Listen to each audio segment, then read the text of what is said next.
Me friends and ఫ్యామిలీతో సరదాగా బయటకు వెళ్ళటానికి కారు లేదా అయితే వెంటనే ఈ నెంబర్కి కాల్ చేయండి. నమస్తే రేవంత్. నమస్తే అండి. రేవంత్, ఈ వీడియోలో ఎక్స్క్లూజివ్గా మనం ఎన్ఆర్ఐ ఇన్వెస్ట్మెంట్స్ గురించి మాట్లాడుకుందాం.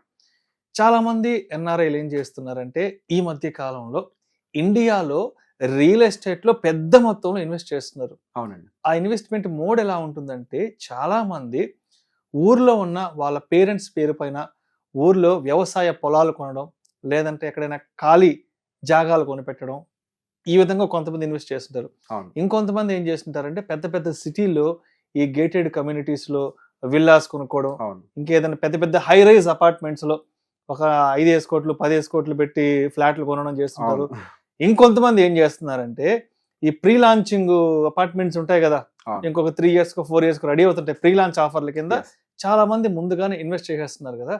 సో అసలు ఎన్ఆర్ఐలు అనేవాళ్ళు మన ఇండియాలో రియల్ ఎస్టేట్లో ఇన్వెస్ట్మెంట్స్ చేయాలంటే, లేదంటే చేసే ముందు తప్పనిసరిగా ఎటువంటి అంశాలను దృష్టిలో ఉంచుకోవాలి అంటారు, ఎటువంటి పొరపాట్లు చేయకూడదు అంటారు, ఎస్పెషల్లీ మన భారతదేశంలో రియల్ ఎస్టేట్లో పెట్టుబడులు పెట్టే ముందు? ఈ ప్రపంచంలోనే మోస్ట్ అన్రెగ్యులేటెడ్ సెగ్మెంట్ ఏదైనా ఉంది అని అంటే అది Indian real estate. Indian real estate, అవును, అది మోస్ట్ అన్రెగ్యులేటెడ్.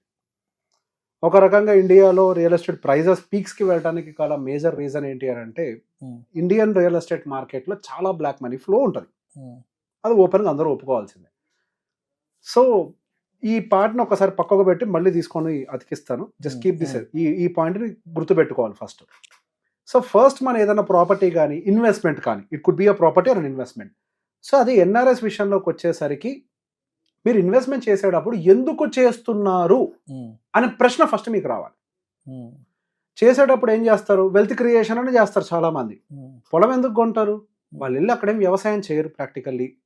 పొలం ఎందుకు కొంటారు? ఇన్వెస్ట్మెంట్ పాయింట్ ఆఫ్ వ్యూలో చేస్తారు. ఇక్కడ ఇంకొక వైపు ఏం జరుగుతూ ఉంటుంది, పిల్లల్ని మాత్రం మనకి అక్కడ ఉన్న కంట్రీస్లోకి అంటూ ఉంటారు, లేకపోతే అట్లీస్ట్ వాళ్ళకి అక్కడ సిటిజన్షిప్ వచ్చేదాకా. ఇట్ కుడ్ బి యుఎస్ అనే కాదు, ఇప్పుడు మనకి యూకే అవ్వచ్చు, ఆస్ట్రేలియా, కెనడా, ఆస్ట్రేలియా అవ్వచ్చు, ఇట్లా రకరకాల ఏ కంట్రీస్ అని అవ్వచ్చు. కొన్ని కంట్రీస్లో అయితే కొన్ని సంవత్సరాలు ఉంటే వాళ్ళకి సిటిజన్షిప్ వచ్చేస్తూ ఉంటుంది, పిల్లలకి సిటిజన్షిప్ వచ్చేస్తూ ఉంటుంది, అన్నీ వచ్చేస్తూ ఉంటాయి. సో బేసిక్గా మీరు కొనేటప్పుడు ఏ పర్స్పెక్టివ్లో కొంటున్నారు? వెల్త్ క్రియేషన్ పాయింట్ ఆఫ్ వ్యూలో మీరు రియల్ ఎస్టేట్ కొంటున్నారని అనుకుందాం. కొంటే ఏం చేస్తారు? మీ పేరెంట్స్ అకౌంట్లోనే ఎవరో అకౌంట్లోకి డబ్బులు గిఫ్ట్ కింద ట్రాన్స్ఫర్ చేసి వాళ్ళ పేరు మీద మీరు ఒక పొలాన్ని కొంటారు. ఆ పొలంలో మీరు వ్యవసాయం చేస్తారా? Point number 1.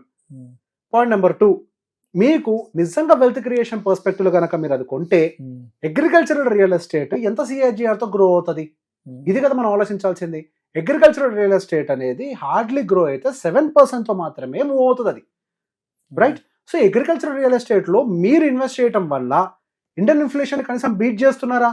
అది కూడా బీట్ చేయట్లేదు కదా. So what is the point? ఏం వెల్త్ని క్రియేట్ చేస్తున్నాం అక్కడ కొంటున్నాము. అట్లా కొనటం వల్ల ఇన్ఫ్యాక్ట్ మీరు కొన్ని ప్రాబ్లమ్స్ని కూడా క్రియేట్ చేస్తున్నారు. ఎలా? మీరు డబ్బులు తీసుకొచ్చి ఒక బయింగ్ ప్రెషర్ని క్రియేట్ చేస్తున్నారు, అంటే డిమాండ్ని క్రియేట్ చేస్తున్నారు. డిమాండ్ క్రియేట్ అయిన చోట ఏమవుతుంది? ప్రైజింగ్ అనేది పైకి వెళ్తుంది. యా కదా. వ్యవసాయ భూములు ప్రైజింగ్లు పైకి వెళ్ళడం మంచిదా చెడా? ఆబ్వియస్గా రైతుకు చెడు విషయం అది. ఇప్పుడు వ్యవసాయ భూమి యొక్క అవసరం ఎవరికి ఉంటుంది? వ్యవసాయం చేసుకునేవాడికి ఉంటుంది, రైట్? మనము ఏదో వెల్త్ క్రియేట్ చేస్తున్నాం. నిజంగా వెల్త్ క్రియేట్ అవుతుంది అని మీరు పెట్టుబడి పెడితే నిజమే, ప్రాబ్లం లేదు. కానీ అనుకోని ఏదైతే చేస్తున్నారో అది యాక్చువల్గా ఎంత గ్రో అవుతుంది అంటే 7% మాత్రమే గ్రో అవుతుంది. కాబట్టి మీరు అనుకునేటువంటి రియల్ వెల్త్ అనేది ఇక్కడ క్రియేట్ కాదు. ఇది పాయింట్ నెంబర్ 1. నెంబర్ 2, మీరు కొనేటప్పుడు అగ్రికల్చరల్ ల్యాండ్స్ కొనేటప్పుడు గట్టిగా మాట్లాడితే 10% మాత్రమే ఆన్లైన్ చేస్తారు, మిగతా అంతా క్యాష్ ఇస్తారు. అంటే మీరు కష్టపడి అక్కడ ట్యాక్స్ పే చేసినటువంటి డబ్బుల్ని ఇండియాకి పంపించి మీకు మీరే బ్లాక్గా కన్వర్ట్ చేసేశారు. మీరు ఇండియా నుంచి మళ్ళీ వెనక్కి తీసుకెళ్ళినప్పుడు ఏం చేస్తారు? బ్లాక్ని వైట్కి ఎట్లా కన్వర్ట్ చేస్తారు? చాలా మంది ఎన్ఆర్ఐలకి ఇప్పుడు ఈ ప్రశ్న ఉంది, నన్ను అడుగుతుంటారు, రేవంత్ ఇప్పుడు నేను ల్యాండ్ అమ్మాలనుకుంటున్నా, డబ్బులు వెనక్కి ఎట్లా తీసుకెళ్ళాలి? అది మెయిన్. ఇండియాలో ఉన్న ప్రాపర్టీస్ని అమ్మినప్పుడు ఆ డబ్బులు ఎలా పట్టుకెళ్ళాలి మళ్ళీ ఫారిన్కి? అది చాలా పెద్ద $1 million, చాలా పెద్ద ప్రశ్న అది. ఇప్పుడు వైట్ మనీ అనుకోండి, ఎస్ దానికి కొన్ని రెస్ట్రిక్షన్స్ ఉన్నాయి. $2.5 లక్షలు మీరు ఏదంతా కొంత తీసుకొని వెళ్ళొచ్చు. కానీ అదే బ్లాక్ అయితే వైట్ కింద ఎట్లా కన్వర్ట్ చేస్తారు? చాలా హ్యూజ్ అమౌంట్. ఇండియా దాటి వేరే దేశానికి వెళ్తుంది, ఆడిట్ పడదా? మీకు నోటీస్ రాదా? మీకు ప్రాబ్లం క్రియేట్ అవ్వదా? మీరు ఇండియా వచ్చేస్తారు అని కొంతమంది అనుకొని స్టార్ట్ చేస్తారు. నేను చాలా మంది లైఫ్ స్టైల్లో నేను అబ్జర్వ్ చేసింది, పిల్లలకు ఒకసారి అక్కడ సిటిజన్షిప్ వచ్చిన తర్వాత చాలా కంట్రీస్ లో అయితే ఎడ్యుకేషన్ ఫ్రీ. నేను నిన్న మొన్న ఆస్ట్రేలియన్ క్లయింట్ కాదు యూకే క్లయింట్ తో మాట్లాడాను. అతను అదే చెప్పాడు, నేను ఇండియా వస్తా కానీ నా కొడుక్కి అక్కడ ఆ యూకేలో ఎడ్యుకేషన్ ఫ్రీ, యూజీ ఫ్రీ. నేను ఫైనాన్షియల్ ప్లానింగ్ చేసేటప్పుడు సార్ ఇప్పుడు చైల్డ్ ఎడ్యుకేషన్ ప్లానింగ్ అని చేస్తూ ఉంటాం. చైల్డ్ ఎడ్యుకేషన్ ప్లానింగ్ చేసేటప్పుడు ఆయన ఇండియా వద్దామని అనుకుంటున్నారు. సార్ అసలు యూజీకి ప్లానింగ్ చేయొద్దు సార్ అన్నారు. ఎందుకు? ఆ కొడుకు ఇక్కడ ఉన్నాడు సార్, వాడు సిటిజన్, అక్కడికి పోతే ఫ్రీ ఎడ్యుకేషన్ వాడికి, ఇక్కడ ఎందుకు సార్ నేను 2 కోట్లు పెట్టాలి? మరి అక్కడ నాకు మంచి క్వాలిటీ ఎడ్యుకేషన్ దొరుకుతుంది, రైట్? అంటే మీ పిల్లల భవిష్యత్ ఎక్కడుంది? ఆ కంట్రీస్ లో ఉంది, రైట్? మీరు సిటిజన్షిప్ అక్కడే తీసుకుంటున్నారు అండ్ మీరు కావాల్సినటువంటి ఎడ్యుకేషన్ ఫెసిలిటీస్ అన్ని మీ పిల్లలకి అక్కడ ఇవ్వాలని ప్రిపేర్ అయ్యారు. ఇట్లా నేను ఒక క్లయింట్ కాదు 2-3 దగ్గర నుంచి విన్నా. అక్కడ ఇల్లుని ఇంకా అలానే ఉంచుతున్నారు, వాళ్ళు ఇండియా షిఫ్ట్ అయ్యారు బట్ స్టిల్ వాళ్ళకి అబ్రాడ్ లో ఉన్నటువంటి ఇంటిని అక్కడ అలానే ఉంచుతున్నారు. ఎందుకు అని అంటే యూజీకి పంపించేస్తాం సార్ ఫ్రీ సార్ అక్కడ అని.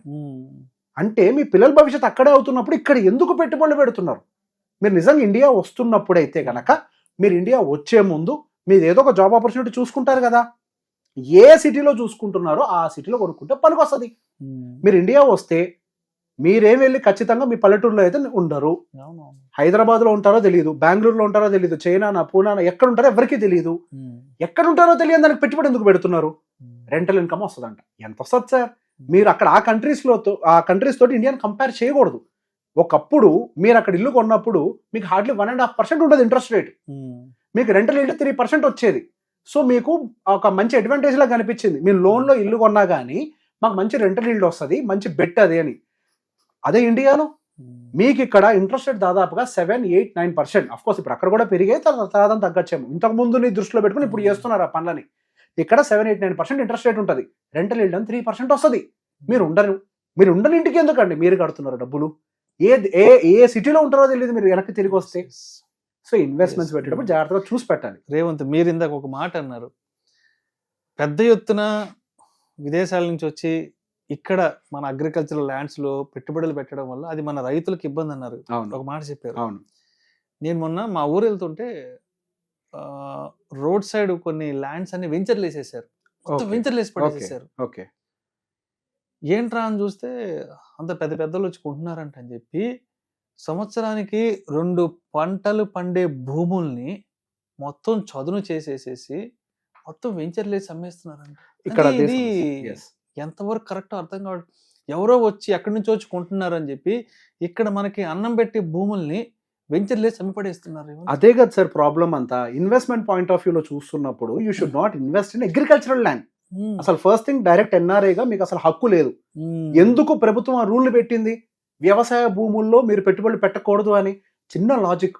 దాన్ని వ్యాపారంగా మార్చకూడదు కాబట్టి దాన్ని వ్యాపారంగా మార్చి ఈ రోజు రైతు కూలీగా మారే సిచ్యువేషన్ వచ్చింది. కూలీగా మారుతారు. ఇలా కనిపించిన భూముల్ని వెంచర్లేసి అమ్ముకుంటూ పోతే రేపన్న రోజు పంట ఎవరు పండించాలి? అదే ప్రాబ్లం సార్. ఇప్పుడు మనకి హైదరాబాద్ లో భూములు లేవా? పెట్టుకోండి.